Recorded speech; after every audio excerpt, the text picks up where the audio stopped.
Look at this line. It goes up, month after month, year after year. When the market crashes, it barely flinches. When everyone else is losing money, it keeps climbing. Calm, smooth, almost perfect.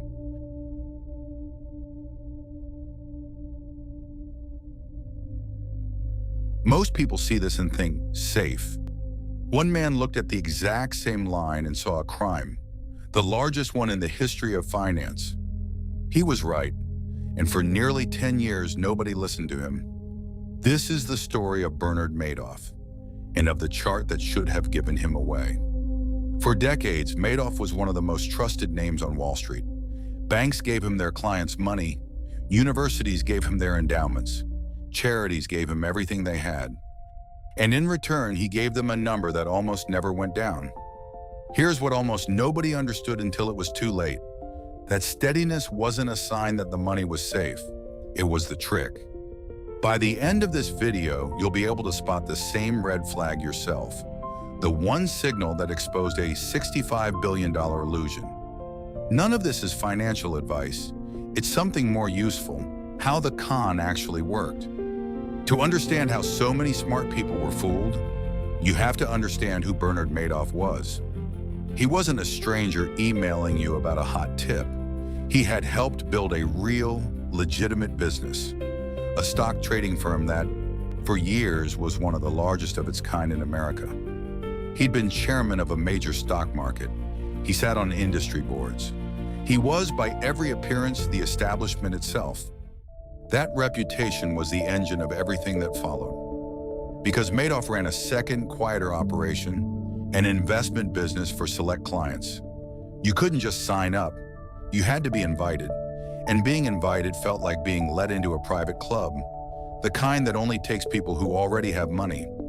Inside that club, the results were remarkable. Not flashy, not the wild swings of a gambler, just a slow, dependable climb. Good years on Wall Street, Madoff was up. Bad years on Wall Street, when everyone else was bleeding, Madoff was still up. Think about how seductive that is. Every instinct you have says, this person has figured something out. This is the safe place. This is where the careful, serious money goes. So the money came. From individuals who handed over their life savings. From feeder funds whose entire job was to funnel other people's money straight to Madoff. From banks and institutions, an ocean away. And here is the detail that should sit with you. The people who fell for this were not naive. They were professional investors, fund managers, people paid specifically to ask hard questions.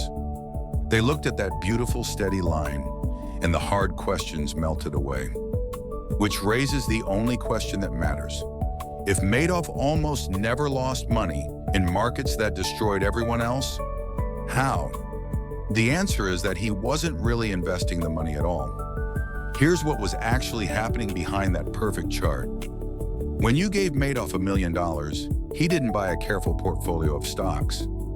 By the findings of the court-appointed trustee who later tore the operation apart, the investment arm executed essentially no real trades for years.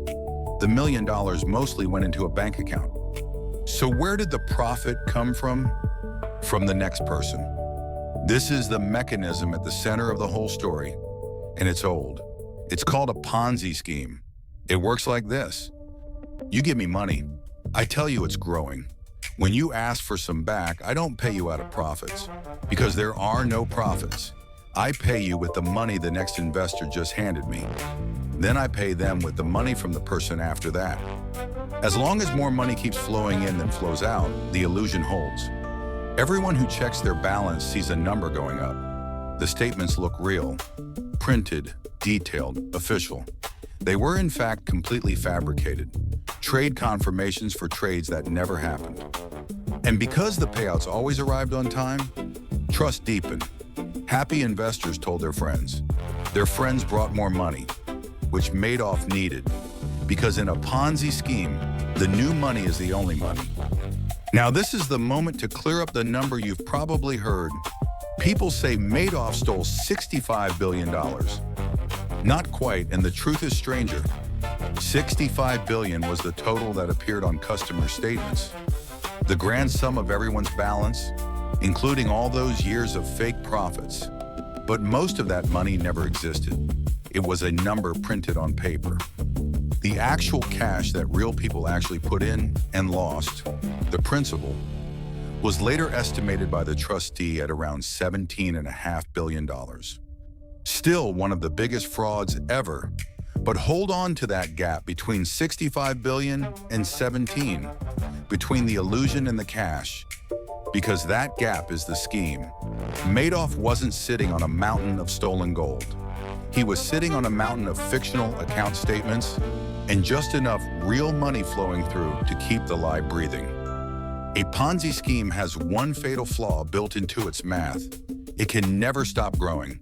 The moment more people want their money out than there are new people putting money in, the whole thing collapses in days. Madoff kept it alive for an astonishingly long time, which brings us to the man who, from the outside, with nothing but a calculator, figured out it was impossible. His name was Harry Markopolos. He was a financial analyst, and his job was to understand how investment returns are actually produced. When a colleague asked him to study Madoff's strategy and replicate it, Markopolos ran the numbers. He says it took him about 5 minutes to know something was deeply wrong. The problem was exactly the thing everyone else found reassuring. The returns were too smooth. Real investing is bumpy. Markets go up and down, and any honest strategy goes down with them sometimes. Madoff's line didn't. It went up in good times and up in bad times, with almost none of the dips that real markets force on real investors. To Markopolos, a line like that wasn't impressive. It was impossible, like a player who never ever loses. Not because they're great, but because the game is rigged. So he did what you're supposed to do. He took it to the regulator, the Securities and Exchange Commission, the agency whose entire purpose is to catch exactly this.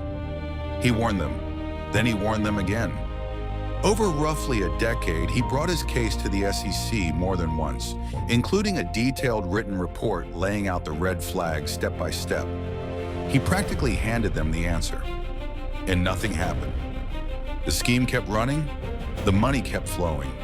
The man who'd solved it sat outside, watching the largest fraud in history continue in plain sight, because the people with the power to stop it never did the math. Later, after everything fell apart, the SEC's own internal watchdog examined the failure. Its finding was not that the agency was corrupt. There's no evidence anyone was paid off. The finding was, in some ways, worse. They had received credible, specific warnings for years and simply never ran them down properly. This is the part of the story that should genuinely unsettle you. The fraud didn't survive because Madoff was a criminal mastermind hiding in the shadows. It survived because a trusted name, a calm chart, and a sleeping watchdog were enough. The system that was supposed to protect people looked at the warning sign and looked away. It couldn't last forever. The math wouldn't allow it. All it would take was a year when too many people wanted their money back at once. That year was 2008.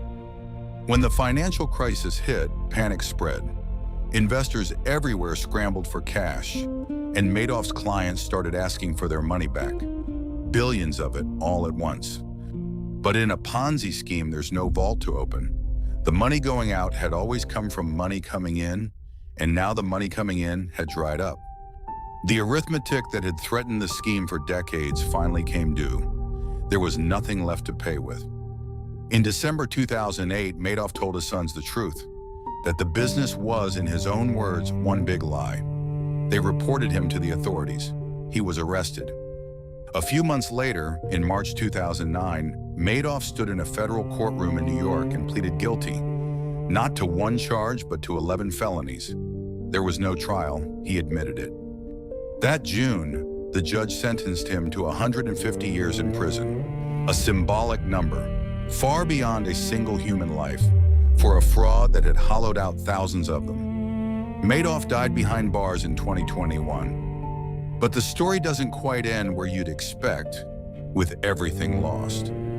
Because of an aggressive years-long effort by a court-appointed trustee to claw money back from those who'd taken more than they put in, the large majority of that real principal was eventually recovered.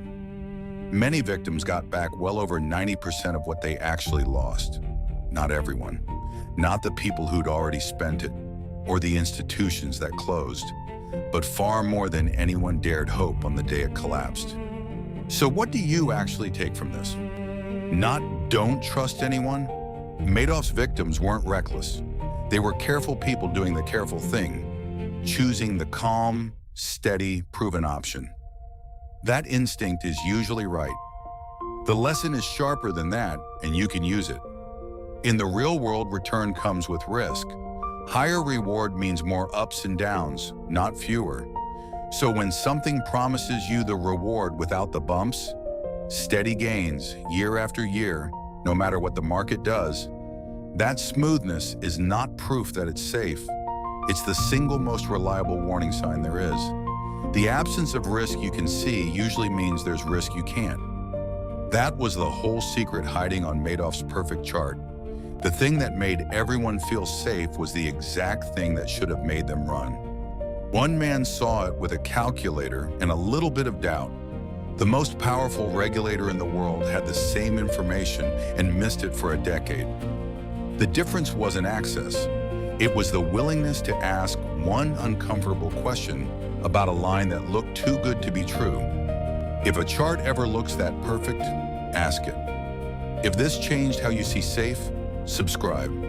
Next time, we open up another system that runs quietly underneath your life and show you how it really works.